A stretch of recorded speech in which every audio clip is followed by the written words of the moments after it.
हमारी कहानी की हीरोइन सारा को किसी वजह से एक सुनसान आइलैंड के गर्ल्स स्कूल में भेज दिया जाता है। ये स्कूल कम और दुनिया से कटी हुई एक जेल ज्यादा लगता है। यहाँ समाज से निकाली गई लड़कियों को रखा जाता है। इसके चारों तरफ समंदर है, ऊंची दीवारें हैं और बस निराशा है। इस आइलैंड पर इकलौता आदमी नाव चलाने वाला राज है। यहाँ जिंदा रहने का एक ही तरीका है और वो है सबकी बात मानना। यहाँ आपको खुद के सहारे ही रहना पड़ता है। इस स्कूल में एक तरह का सिस्टम चलता है। जो लड़कियां प्रिंसिपल की खास है वो सबसे ऊपर होती है और उनके पास सारे हक होते हैं, और जो सबसे नीचे होती है उनकी कोई इज्जत नहीं होती। उन्हें दिन भर काम करना पड़ता है। सारा जो नॉर्थ से आई है, आइलैंड पर आते ही सबसे नीचे के लेवल पर आ जाती है। सब उसे नफरत की नजर से देखते हैं। उसी रात आइलैंड पर बहुत तेज बारिश होती है। सारा को उसके हॉस्टल में भेज दिया जाता है। यहाँ कोई इंटरनेट नहीं है, टिकटॉक तो भूल ही जाओ। यहाँ तक कि रोशनी के लिए भी पुरानी मोमबत्तियां इस्तेमाल होती है। सब एक ही बड़े कमरे में रहते हैं। सारा को परेशान करने के लिए वो जानबूझकर उसका बिस्तर एक सीलन वाले कोने में लगा देते हैं। हालत बहुत खराब थी, लेकिन सारा सब कुछ सहने का फैसला करती है। रात को जब सारा सो रही थी तो अचानक एक परछाई धीरे धीरे उसके पास आती है, लेकिन जब वो उठकर देखती है तो परछाई गायब हो जाती है। सारा की धड़कन तेज हो जाती है। वो बाथरूम जाती है, लेकिन तभी उसे बाहर किसी के चलने की आवाज सुनाई देती है। दरवाजे के छेद से वो देखती है कि सामने एक परछाई खड़ी है और फिर दरवाजा पीटने की आवाज आने लगती है। सारा वही सुन्न खड़ी रह जाती है। दोस्तों, दिल थाम के बैठना, आगे डरावना सीन है।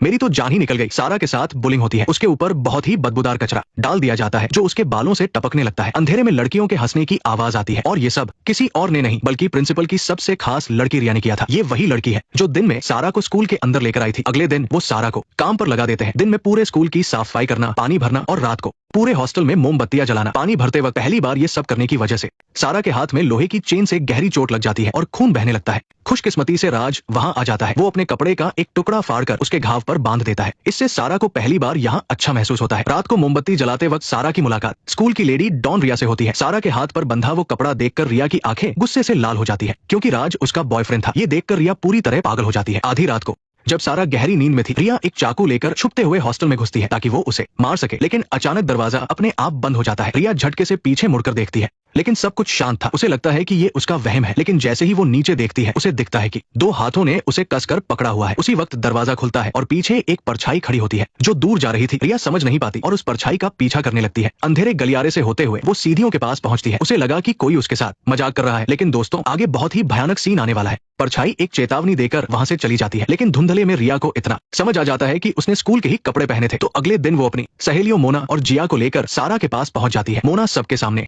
चिल्लाकर पूछती है कि क्या कल रात वो सारा थी। सारा एकदम हैरान हो जाती है और मना करती है कि उसने कुछ नहीं किया, लेकिन मोना उसकी बात नहीं मानती। दोनों की हाथापाई में सारा के चाकू से मोना को चोट लग जाती है। ये देखकर रिया उसे चेतावनी देती है कि अगर अगली बार ऐसा हुआ तो सब को तुम्हारी वजह से सजा मिलेगी। शाम को सारा अकेली एक कोने में बैठकर रो रही होती है। तभी टीना आकर उसे चुप कराती है और बताती है कि वो भी नॉर्थ से है और उसके साथ भी ऐसा ही सुलूक हुआ था। बस तुम्हारे आने से उन्हें परेशान करने के लिए एक नया शिकार मिल गया है और प्रिंसिपल भी उन्हें कुछ नहीं कहती। अगर चुपचाप सर झुकाकर काम